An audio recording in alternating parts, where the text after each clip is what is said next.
What's going on, everybody? At 6 p.m., so it's officially starting time. Glad you all are here, hanging with me. Let me get my... I'm using an iPad today for my show notes. See how this goes, because it keeps shutting off on me. How's everybody doing? Let me know in the chat. Let me open my chat window up first. Looks like the gang's all here. Standard's here, Inking's here. Tim Howard's in the house. Yeah, man. Peter Bryant's here. What's up, everybody? It's good to see you. Glad to be hanging out with you. Make sure everything's good. Let me know in the chat if audio's coming through loud and clear. All the usual things, the sound checks before we officially get started. And let me know. I'm looking.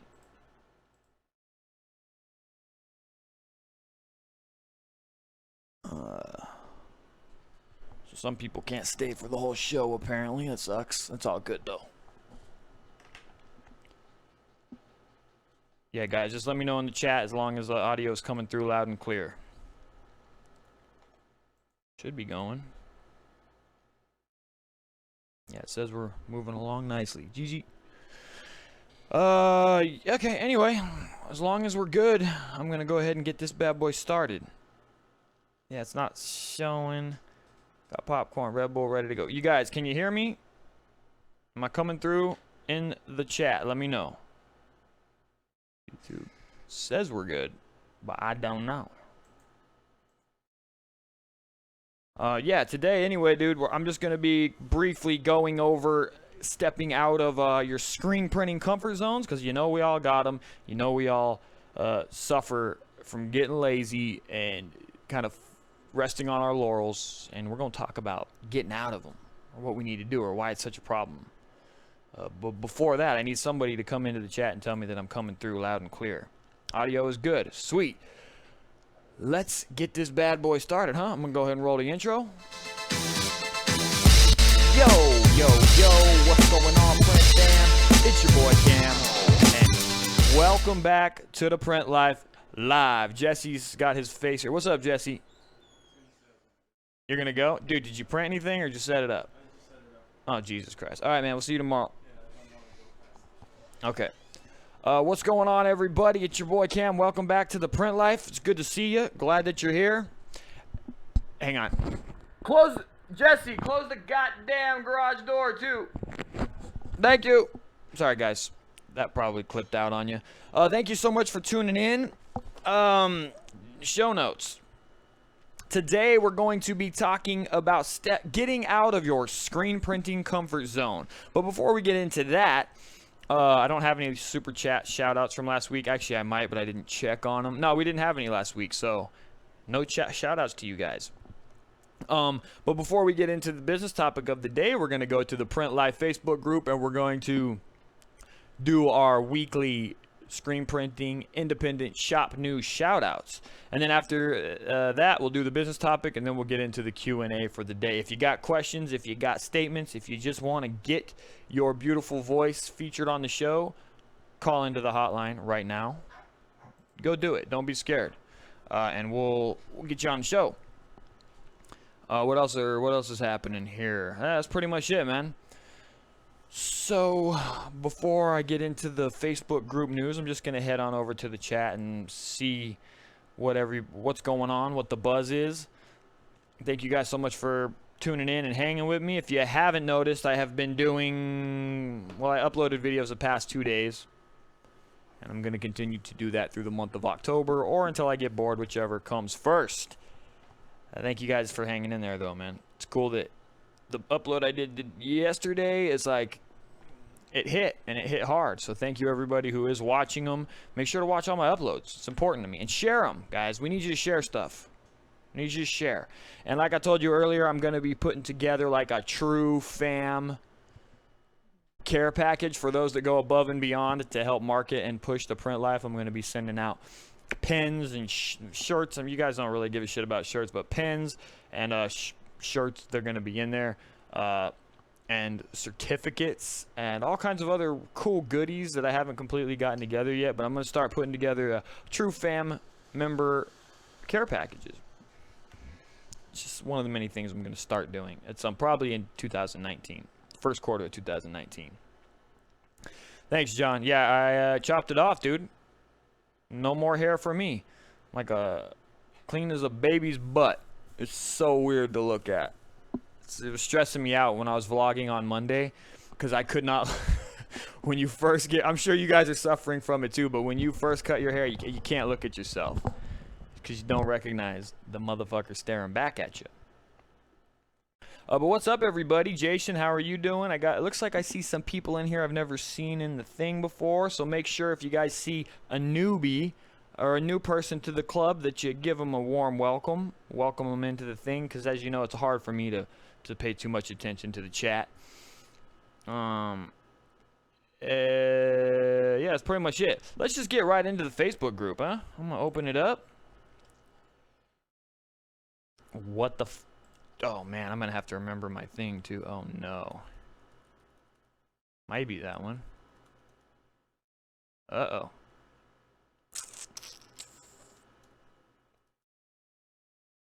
Oh, I never log into this shit, man. Okay. Oh no. Oh no. Oh no. Oh no. Try logging in again. I can't remember my I can't remember my Facebook password. Try this one. That's not gonna be it. There it is. Got it. Thank the Lord, man. I was about to go into panic mode there. Every time I entered one and it wasn't right, anxiety levels rose a little bit more. Going to search the group, we're going to type in shop news. You all should know by now. If you don't, I'm going to remind you that if you have shop news that you want to get featured on the live show, you need to write shop news in the first sentence so that I can actually filter it out easily. So I type in shop news and then I sort by most recent, and we're going to get it started. And today's inaugural shop news listing comes from Brian Bufka. They had their most, well, let me, what the hell, man? That didn't work out well. They had their most successful live screen printing event to date this past weekend. Looking forward to more of them. So let's see what they had here. Got themselves a 4-color single station press set up under a tent. Looks like this was for, who was this for? Merrimack. Very cool. Looks like you guys were actually doing like a 2-color thing. So that's pretty cool. Good job. Congratulations, Brian. Thank you for sharing.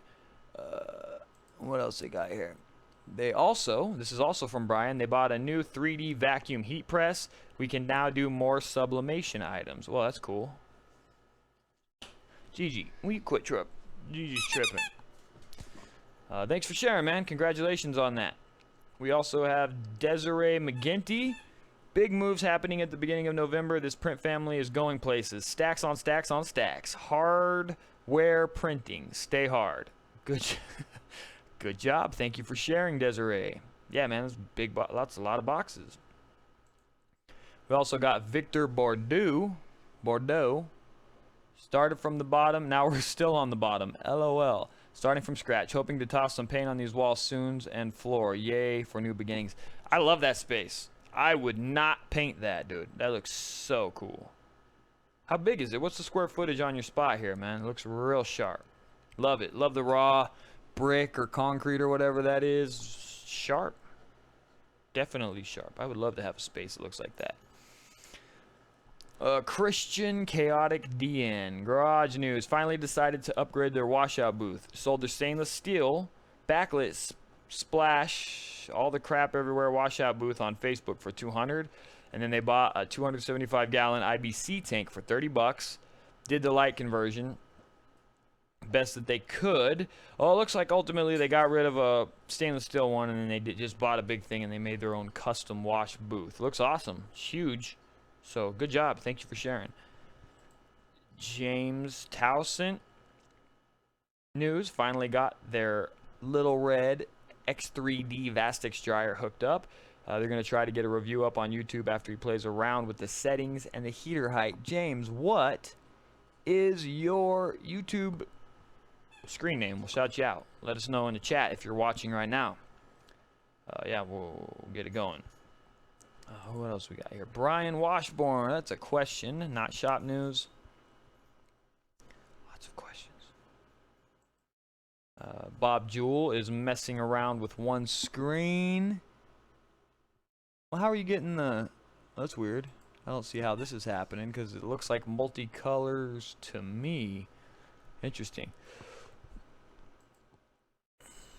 J.R. Jernigan.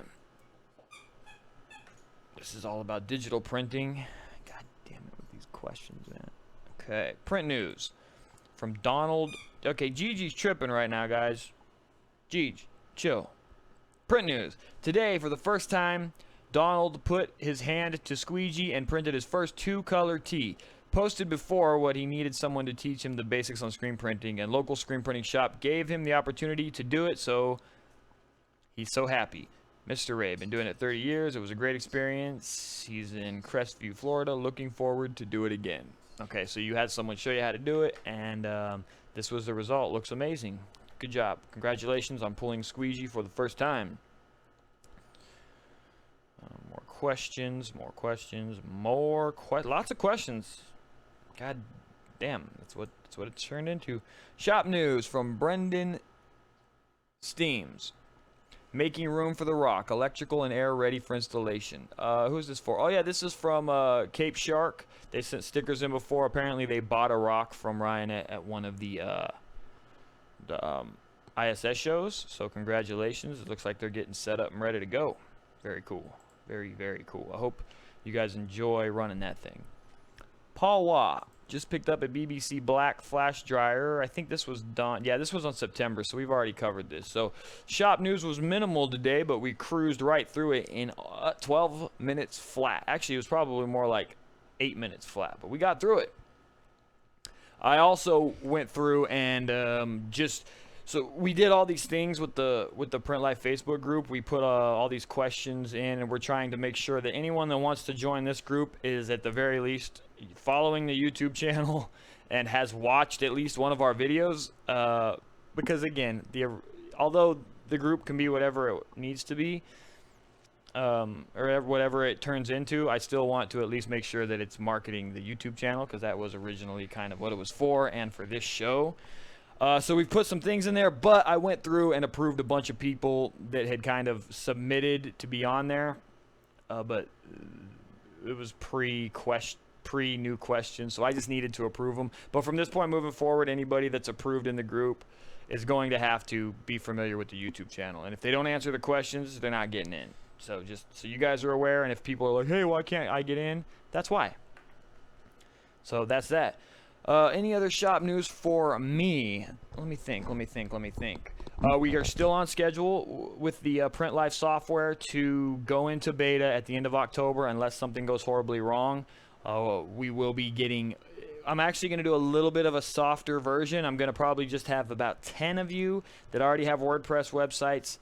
I'm going to have 10 of you install it for like the first week. Let you guys kind of run through it, and then we will together, I'll be talking with you very closely, and just make sure that we iron out any of the major kinks, and then I'm gonna start rolling on like another 10 beta testers every week after that, until we hit 50, and then we're gonna run about 50 of you guys for probably a month, maybe 2. You guys are just gonna run it, gonna experiment with it. We're gonna make whatever changes we need to. We're hoping that it's going to be officially on the market January 1st. Maybe sooner, but it'll officially be out there on January 1st. So that's the plan. Any other news? Yeah, I did get some other stuff that I'm going to be... I'm not going to officially announce it, but keep an eye out on the vlog probably tomorrow. Actually, it'll be the day after tomorrow, so the Friday's vlog, because I got some more stuff that we're adding to our live decorating arsenal, and I'll be showing you guys that on Friday's vlog. I'm excited about it. I'll show you what my plan is, and then I'm going to show you how we're going to go about making it work.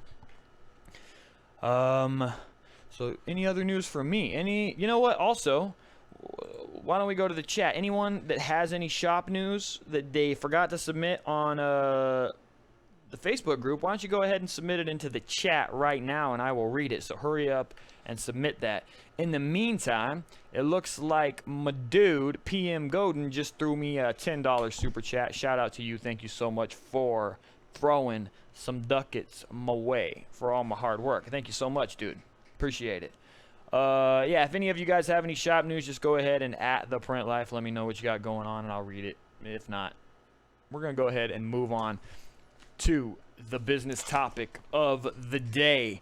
So, this, I think about a lot. It's funny, man, when you're in business for yourself, you have a lot of passing thoughts. You think about, oh, this and then that, and it's like, God damn it, I need to get on top of that. God damn it, I need to take care of this. God damn it, I need to take care of that. But we never, or I guess I say we, but I'm really talking about myself and many others. But we never tackle those things that we're like, God damn it, I need to get, and I need to do that. That's something I need to, put some effort towards. I need to dive into it. And I feel like that has just spawned me briefly thinking about today's topic, which is kind of some things that maybe we need to do, or just some scenarios that we may not think of as comfort zones, but they are comfort zones, and how we need to focus as business owners on taking the necessary steps to step out of those comfort zones, specifically in the screen printing business, but in business especially, and also in life. Just getting out of our comfort zones. Let me think what I wrote here. How many of you have some? Okay, so I bring the... Let me think about this. I got to get my head in the game. It takes me a second. So I feel like a lot of us, when we first started our screen printing shops, we put some processes in place, right? Most of them were half-baked, but they just kind of were things that we did because we had to get the jobs done, and then we kind of just created these like sort of half-assed processes, and then we maybe tried to make them a little more systematic, but then when things get busy or the going gets tough, we kind of revert back to our old ways of just kind of bouncing around the shop, getting shit done piece by piece, and we never really create really good solid systems that help us move forward, right? And these are just some of the many things. Maybe some of us have, although we've been using the same plastisol for years and years and years, we know that we want to start testing out new products from new manufacturers. But again, we got an influx of clients, and our excuse to ourselves every single time is, God damn it, I just got too much work. I don't have the time to test out that new ink from Wilflex or that new ink from Union, or I don't have the time to switch over and start messing with acrylic whites right now. I just don't have the time. I'm not going to do it, so I'm going to keep using what I've always used, even though I don't really love the final product, but it just is what it is, right? I know a lot of us do that. This guy right here definitely falls into that category. Even worse, this one's really common, I think, for a lot of us. You have a good flow of clients, and you're making a comfortable living, but you haven't really hired anybody. You're personally doing the majority of the work yourself. You pull long hours, and of course you would love to have some help and maybe not have to pull 10 or 11 hour days, but at the end of the day, it's all good. You can handle the clients, you can handle the emails, you can handle the workload, and overall you're just comfortable with the way things are going, right? That is, I think, for most of you watching, the most common comfort zone that you're dealing with. It probably wouldn't be too difficult for you to step out and create systemized flows in your shop and all that. That probably wouldn't be too tough for you. But the real tough one is stepping out of that comfort zone of doing everything yourself and just kind of being the all over owner, almost like you're just like an owner operator, right? That's the majority of us. I'm guilty of it. I was guilty of it for a long time. I'm guilty of it now more so than I was 2 years ago. But it's a comfort zone. And these are all comfort zones that I have personally dealt with. And it's, what do we do to get out of it? I wrote here. Okay, here's dude, I gotta stay on fucking track, man. I gotta get better at writing bullet points. So these are all comfort zones that we personally have, and how it may seem like things are moving smoothly and painlessly, but as we kind of settle into them, they quickly turn into boredom, and then boredom will kind of turn into not giving a shit, and then as we're kind of holding on to these comfort zones and we're starting to get bored and things are just kind of coasting, we actually start backsliding. Because this is, I've heard this thing said before, but if you're not growing, you're dying. And I think that comfort zones really fall into that dying category, because if you are not progressing and you know, building new things and creating new markets and creating new processes, then you're kind of standing still. And if you're standing still, you're actually slowly backsliding into oblivion. I've been dealing with it a lot lately, just trying to figure out how I'm going to stop doing that and to start moving forward again. So the question is, what can we, as little guys, little business owners, do to continue to move forward and to keep moving forward? Before I dive into some ideas that I have, let me know in the chat while I'm babbling here some things that you guys do to keep progress moving forward, or idea, even if you haven't personally implemented them. Let me know in the chat just things that you think you should do or need to do, and then once I'm done rambling, I'm going to go to the chat and I'm going to share some of your guys' ideas. So get in there and start doing that now. What do you do to keep moving forward and to get out of your comfort zones? For me, I know personally, one of the things that I love, and one of the main reasons that I am self-employed, is because I love building. I love building new things all the time. I love trying to figure out new ways to do stuff. I like organizing and systemizing and just creating. That's the part that I like. What I can't stand is running things. I can't stand doing the same thing over and over and over. It literally drives me to the just really not giving a crap about it. If I have to do, like, let's just say emails, if I have to continuously answer emails or answer the same question over and over again, if I have to answer the phone over and over again, I can do it for a while, but eventually I will get so bored and irritated that I will stop answering the phone and I'll stop answering emails. So for me, to keep moving forward, I can't allow myself to get into that comfort zone, really, even for any more than 3 months. If I do anything for more than 3 months, same thing, I'm inevitably going to destroy it. So I know for me personally, I have to keep finding new things to build. Thus, the YouTube channel. Thus, going into trying to be almost like a broadcast radio guy, creating screen printing presses and softwares and all these kind of things. For me, I have to continuously build and create things, and of course I try to stay within the industry of choice, which is the imprintable industry, but that's what I have to do to keep moving forward. And if I'm not doing that, it's dying. I'm gonna destroy it. I'm gonna let it go and probably run the shit right into the toilet. What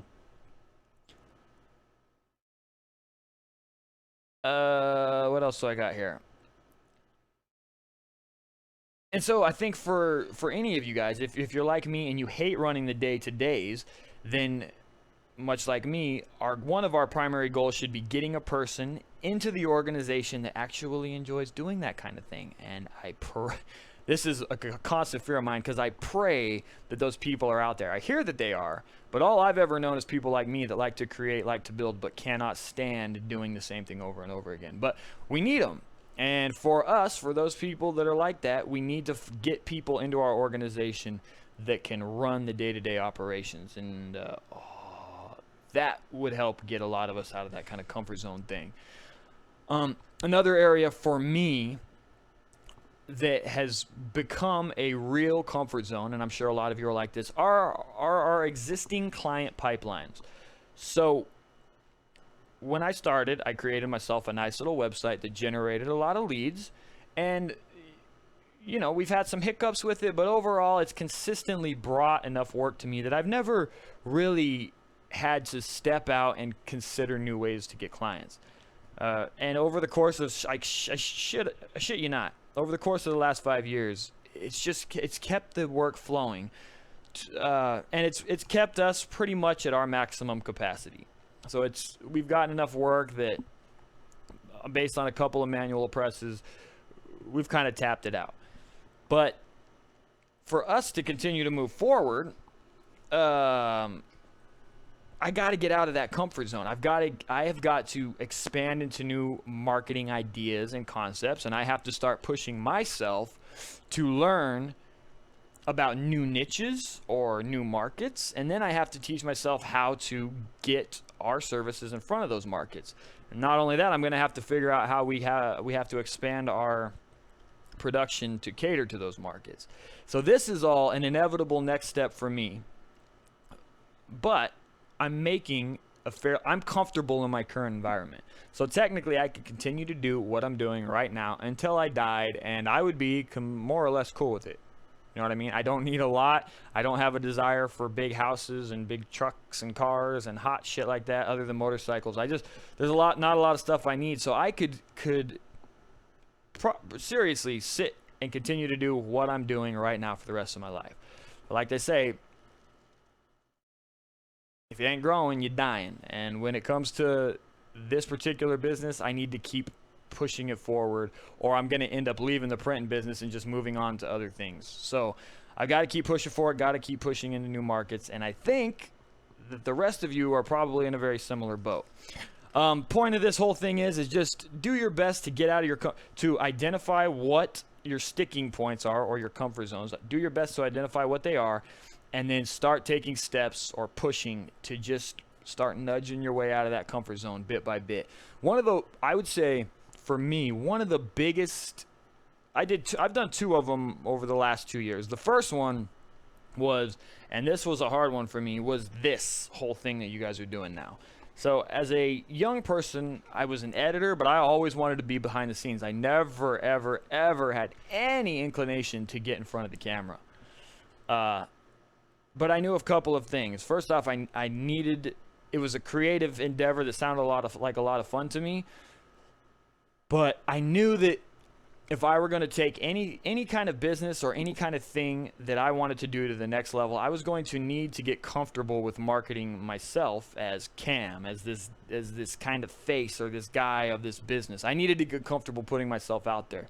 So one of the big ones was taking myself just from hibernating in this little cave of a shop and putting my face forward. It was a big step for me, and it still is. It's not the most comfortable thing for me, but I'm learning how to do it, and it's all good. It's not really a big deal anymore. But it was a huge step outside of my comfort zone. And I have to admit, when I decided to do it, things changed for me pretty rapidly, both within the industry and with the kind of recognition I got from other screen printers, and now even potential clients. So stepping out of the comfort zone, you immediately will see growth if you're willing to do it. Another big one for me was the live screen printing thing. When I finally decided to start pushing into a market that I had no clue how I was going to get in front of or how I was going to get involved with, it was a big step for me because I had to start interacting with a much higher level of client. This is not business to business. This was like, these are event promoters for big companies, and it's a lot more to deal with, and it's been extremely uncomfortable, and now you're talking about,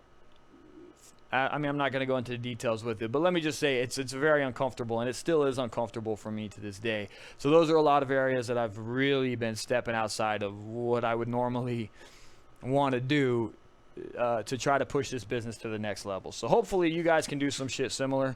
That was the clunkiest business topic I've had in a while, but we got through it. Now I'm going to go to the chat and see if you guys had any ideas on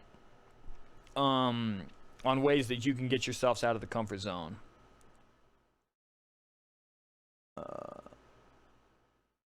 Let me see. Hard to tell here. Wow, that was a good idea. See, so you guys are, so Jamie has one. Marketing herself makes her very uncomfortable, but a friend gave him rad advice that stuck with me. He said, allow yourself to be uncomfortable. Simple, but it really helps her to branch out. I totally agree, right? Yeah, so that's a good one. I think it's very important to be uncomfortable. God damn, it is, man. But I always ask myself, and I do it all the time. I think one of the big ones is what R&D for different for different inks and stuff like that. Like,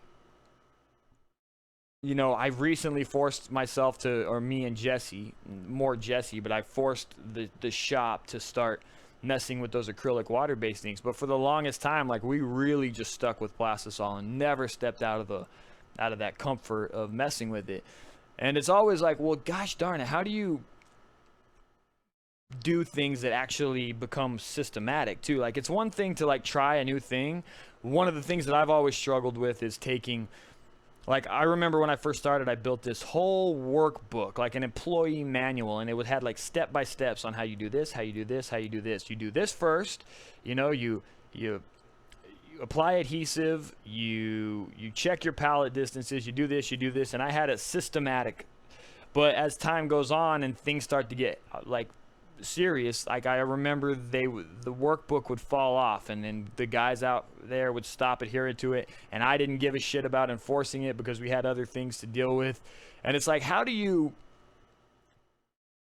implement those kind of things into your shop in a way that is sustainable long term as well? Like, it's one thing to get out of your comfort zone, but we also have to like create systems that everyone adheres to all the time. And that's definitely, it's more comfortable to not enforce them than it is to constantly being enforcing them. I think that's a big one that I'm going to have to tackle over the course of 2019, because we're going to be hiring more people in again. And this time around, I'm going to be for goddamn sure to use that workbook and enforce it, no matter how uncomfortable it is, or how sometimes it almost seems redundant. But this year, I'm enforcing that thing.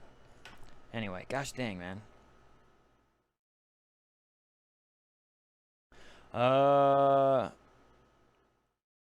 Jason Garza, the best thing is knowing you will fail. That way all the pressure is off and you can just go.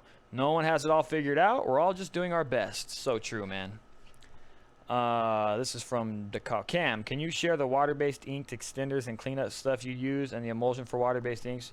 Yeah, I mean, we use Comet White for our acrylics, and we use a mixture of CCI and Matsui for our discharge, even though I've been trying to cycle the discharge stuff out.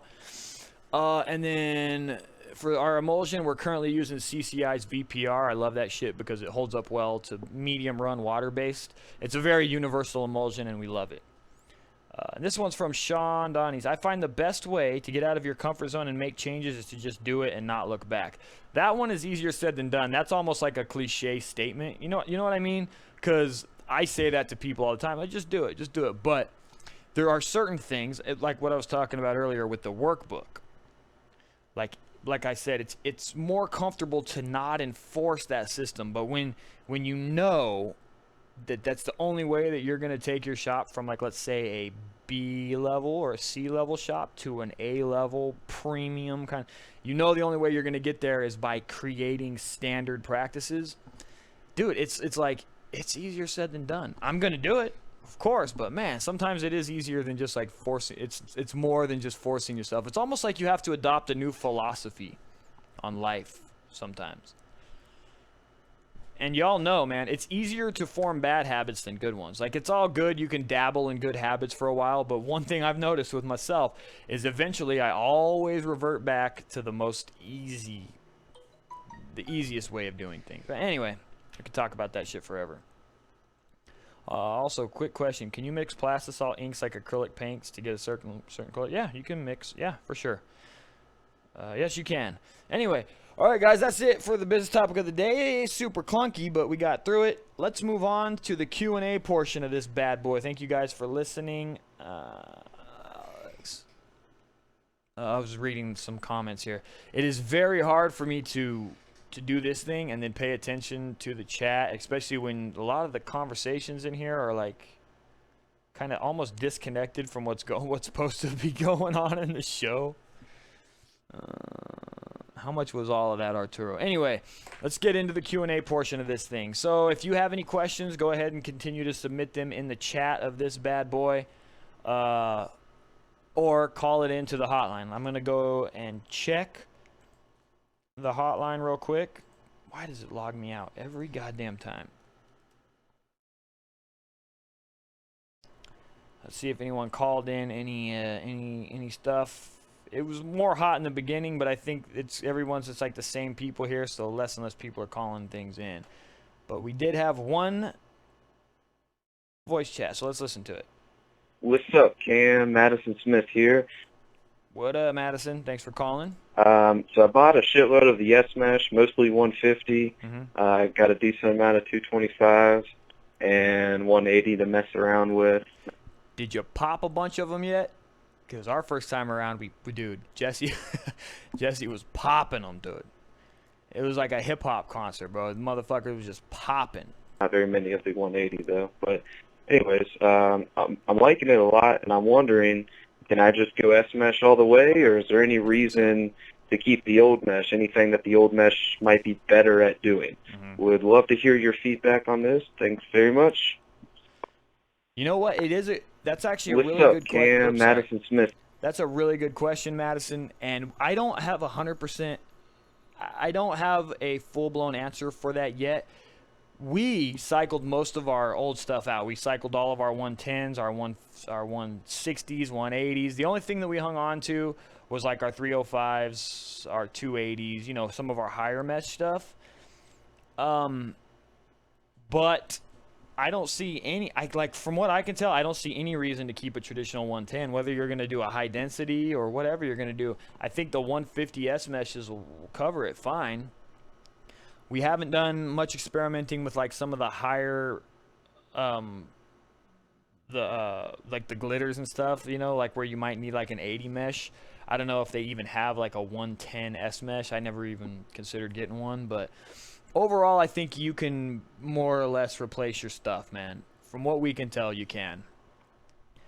But don't 100% stick to that. What we did is we took all of our old screens, we just taped them up and sat them aside so they're sitting over there in the corner. And if a situation comes up where we need 1 or 2 or 3, or we can easily pull them out. But we did.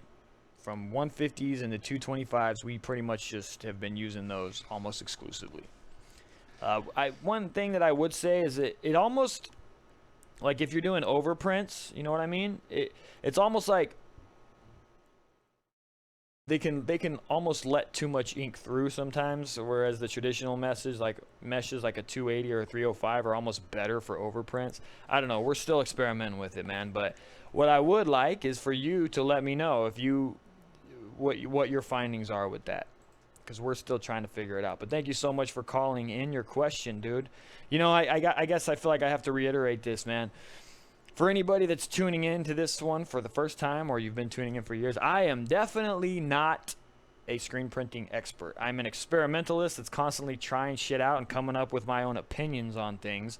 But it is definitely not gospel. And sometimes you're going to ask me a question I just don't have the answer to. Actually, it happens more often than I would like to admit.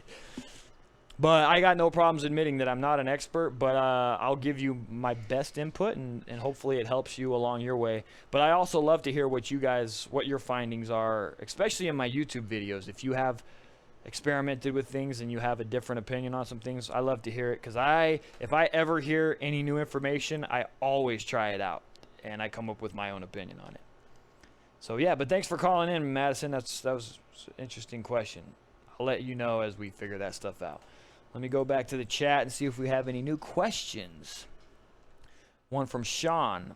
What's the best way to deal with a customer who approved a font, but after the job was done, they got home and decided there was a problem with the font? Well, hopefully you had a goddamn approval, man. You know, if you have a visual approval and they approved it, then you're good to go. If you didn't get that done, you know, if you didn't create an actual mock-up with that font and you don't have some kind of proof that they did in fact sign off on it, you got to eat it. You got to reprint it. That's the shitty thing, man. There's a lot of that stuff in the beginning. Gene, Dean, hopefully that answers your question, dude. For me, especially in the beginning, man, I did so much reprinting. But when it comes to getting sign-offs, dude, you need to create mock-ups, and you need to have some kind of client signature on that, man. You really do. Because if you don't, you got nothing to back you up.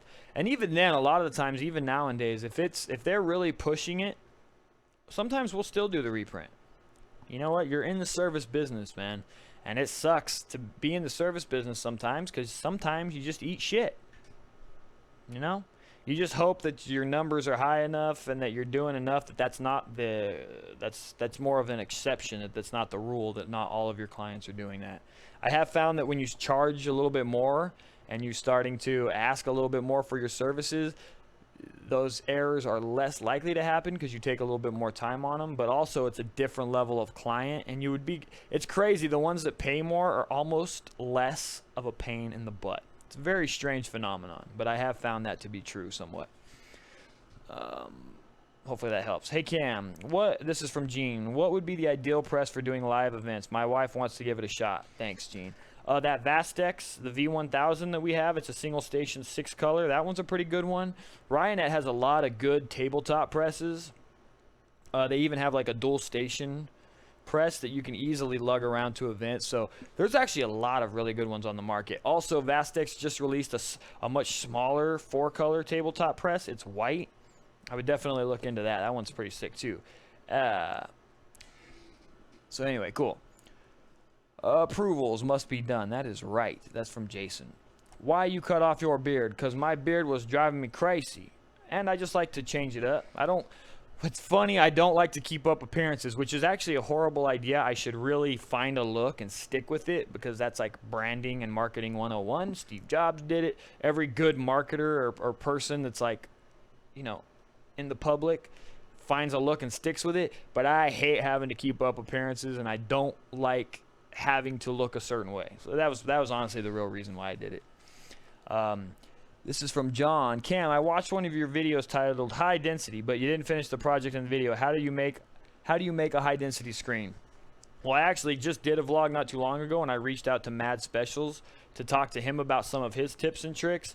The way that I've always done it, and in that video it just fell apart because I shook the emulsion and then I filled up the dam of the screen, and there were too many air bubbles, so it wouldn't work. But the way I've always done it, I just learned a hard lesson in that one, is you stir your emulsion, let it sit, don't let it have any air bubbles, but you create dams on it, and then you just fill it with emulsion, set it aside. You have to let the things dry for like 48 hours. But I recently reached out to Mads, and he told me that you can get that super thick emulsion from like Murakami. It's like the HS Solids, I think is what it is, but it's really thick, and you can just do like 15 or 20 consecutive coats, and it will build up a really thick stencil. And then you set it aside and you let it dry for 48 hours, and you can use it. So that was a new thing for me, a very high solids, super thick emulsion, and you just coat until you build up the stencil thickness that you want. And then the other option, which is that's what Mads was telling me, that it's the best option, but it's super expensive, which is to buy the capillary films, the super thick ones. But dude, they're so expensive. So I would just use emulsion. Anyway, cool.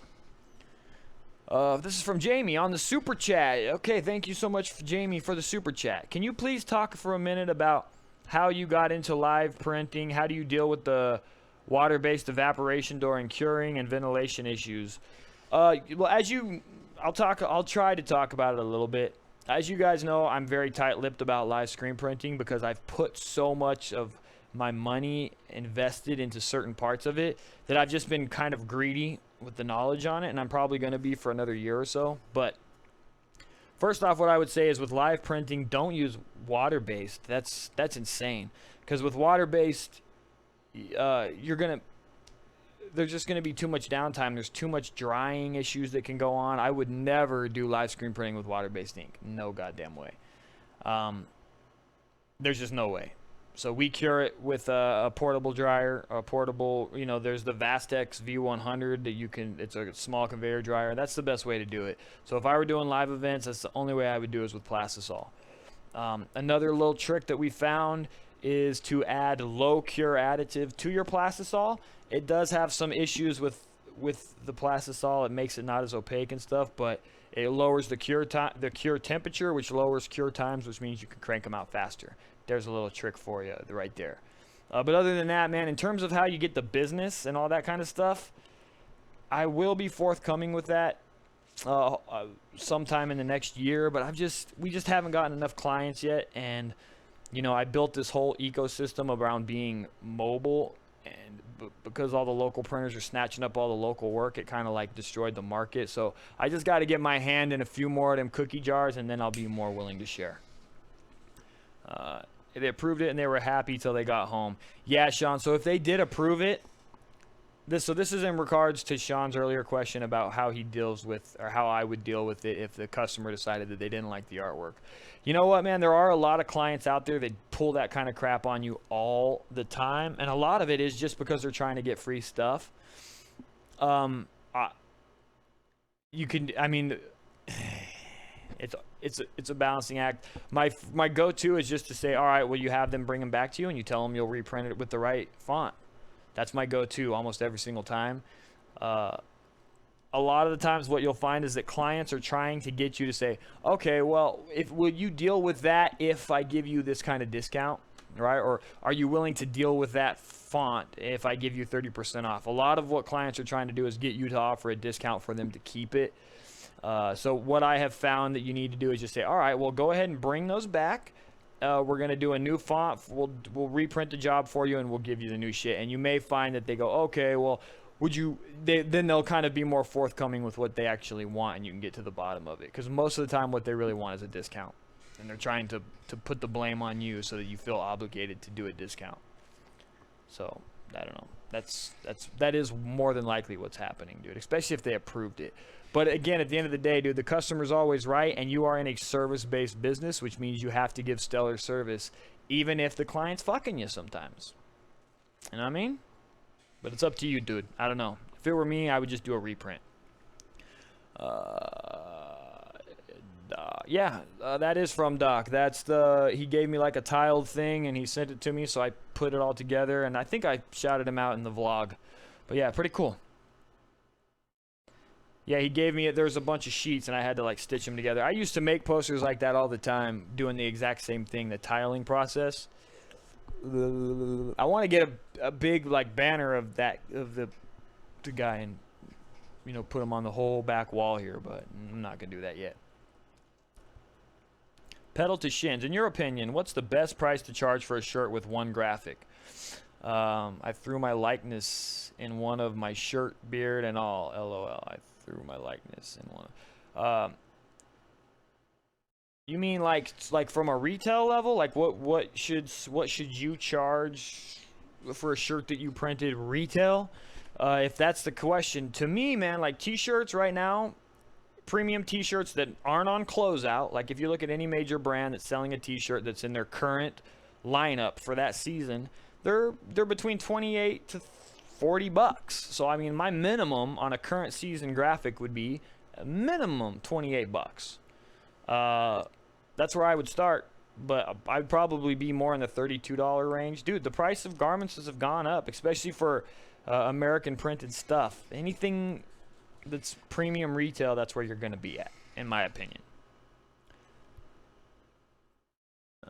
Let's see. Ooh, lots of stuff. What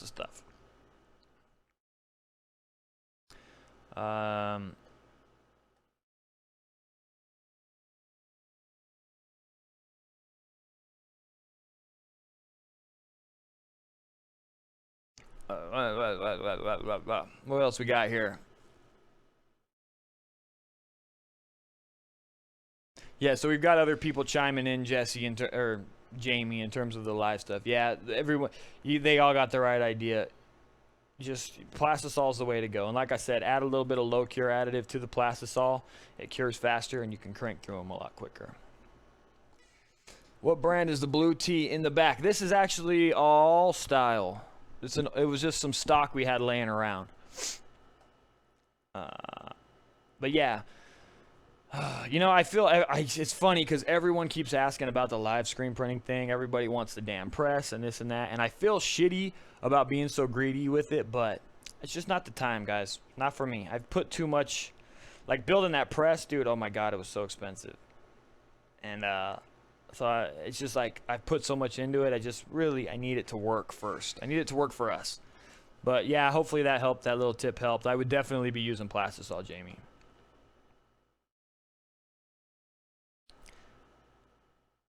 There you go, marks. Yeah, just ask them to return it. Again, this is in regards to the other. I'm not going to answer that. You already know the answer to that.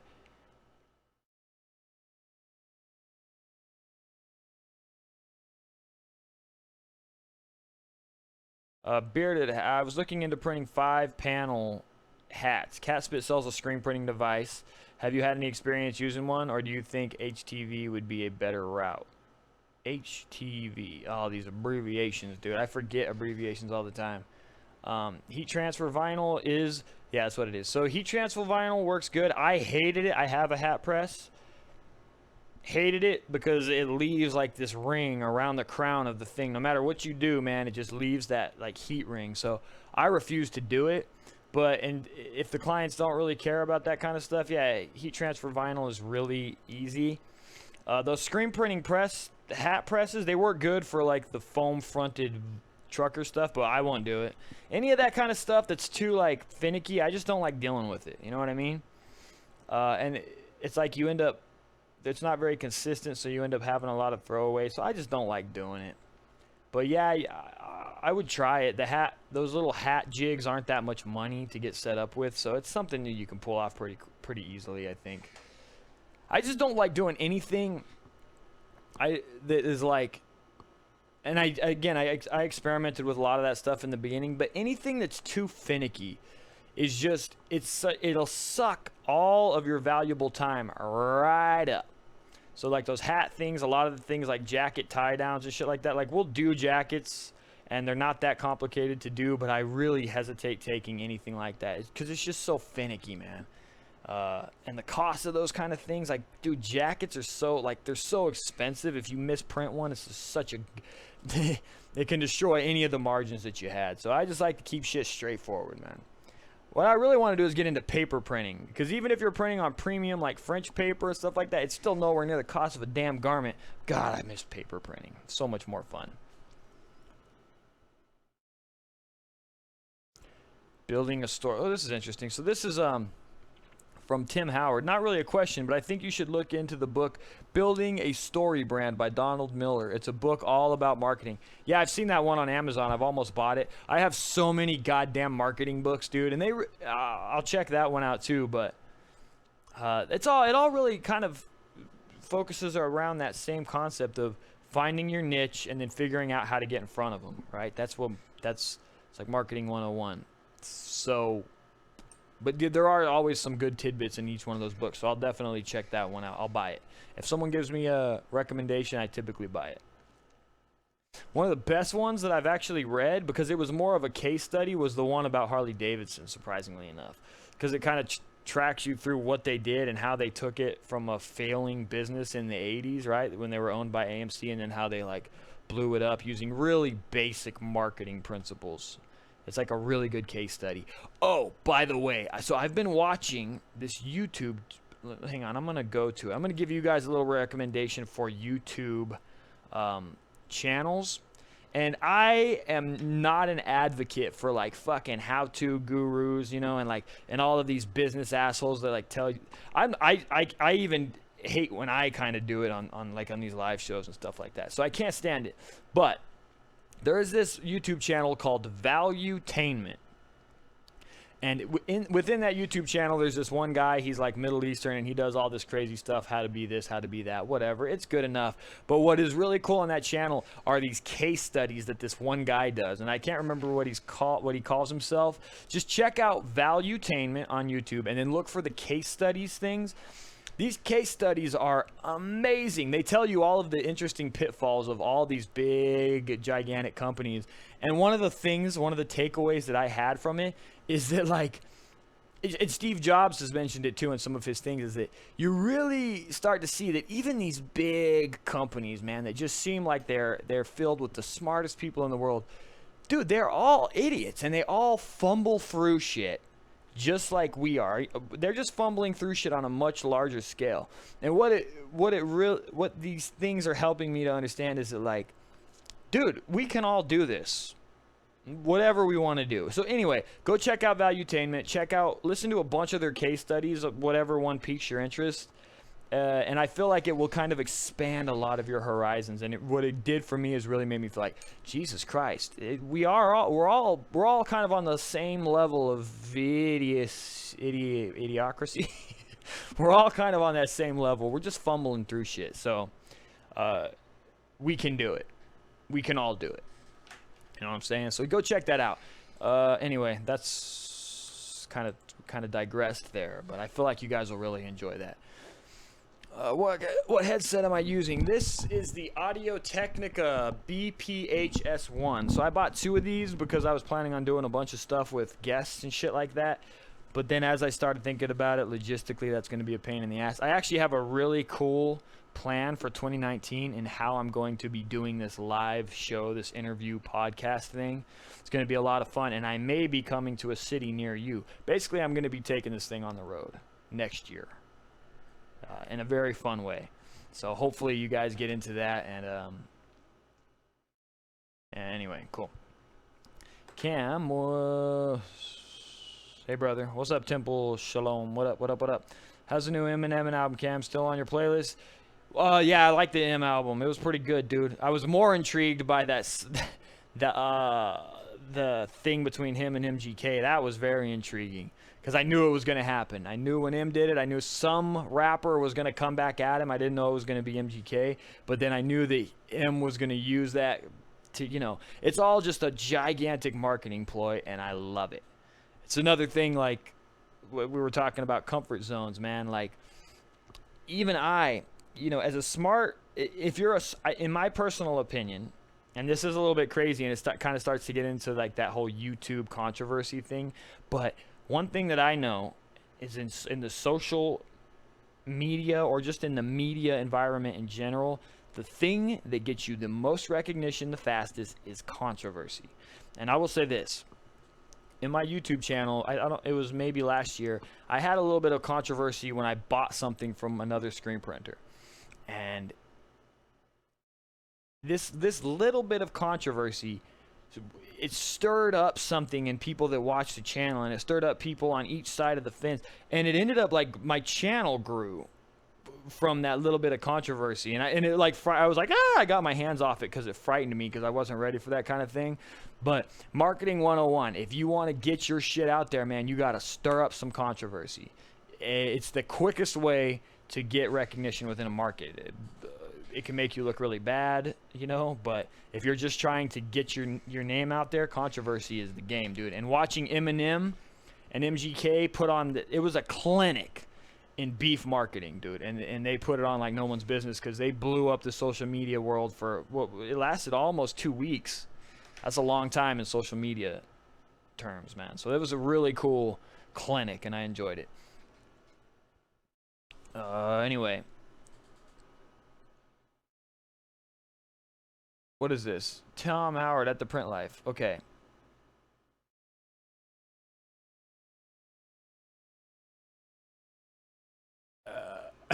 This comment, dude, I know everyone's tripping because of the goddamn beard. It's gone. And guess what else, man? It's not coming back for a while. So you guys are going to get used to this thing. It's the way it's going to be. What is this? So this is from Tim Howard at the Print Life. He just had the author of Profit First on his podcast and made me think of you and your shop. LOL. Who was that? Tim Howard.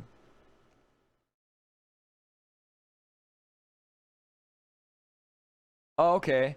Dude, Donald Miller, what podcast is that he has?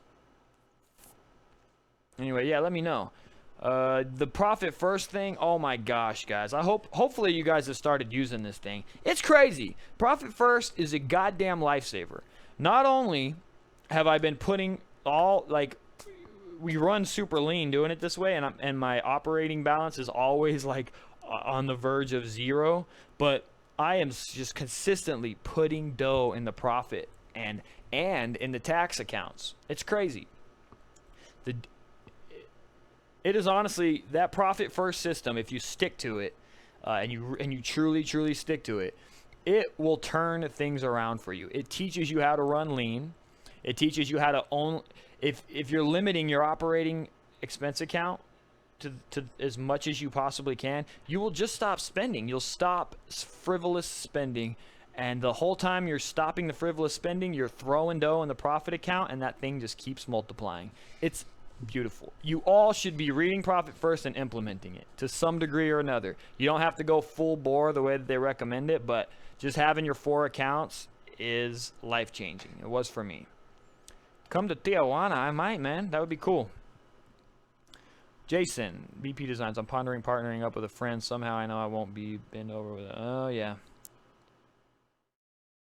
Yeah, so this is from JP. Now this is the Eminem versus MGK podcast.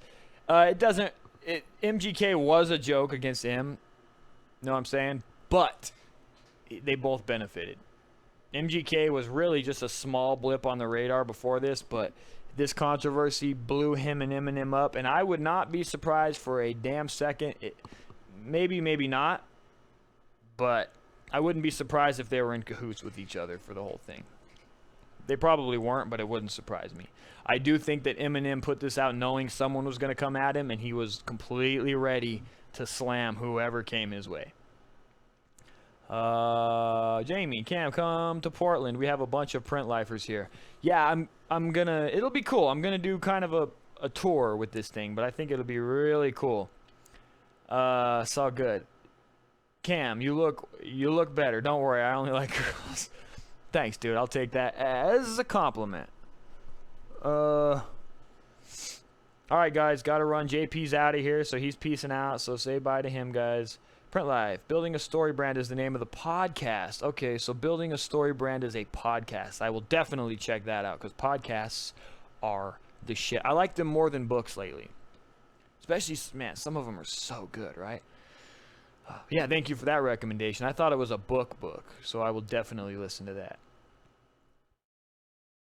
Andrea Amador, I'm looking for a shop management flow for orders and invoices. Well, Andrea, you've come to the right place because I'm developing one now. Head to theprintlife.com, enter your information at the bottom of the homepage, and you will be on the list so we can get you in on the testing of the new software coming out shortly. Totally blend. Do you have any episode with fading on screen printing? With fading, you mean like color splits, or with just like transitions with halftones? Either way, no, I don't have any. I guess I asked either one, but no, I don't have videos on either of them. Now that I'm back making videos, I'm gonna vlog for the first couple of weeks, but then I'm gonna be getting more into making a lot of how-to videos. So yeah, just keep your eyes peeled. I'm going to be doing a lot more of that coming soon.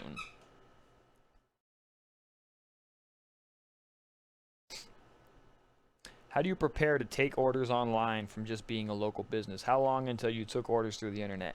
I took orders through the internet. Well, I've always gotten clients from the internet, specifically my website, which you guys should all have. You should all have a WordPress website built, you know, that you've done very simple SEO tactics and integrated it with Google and all that kind of stuff, with Google My Business and all that, so that you're at least ranking locally. That will snatch you up a bunch of work, and you should be doing that now. Like, as soon as we get off this thing, you should be in there figuring out how to build your WordPress site. It's a given.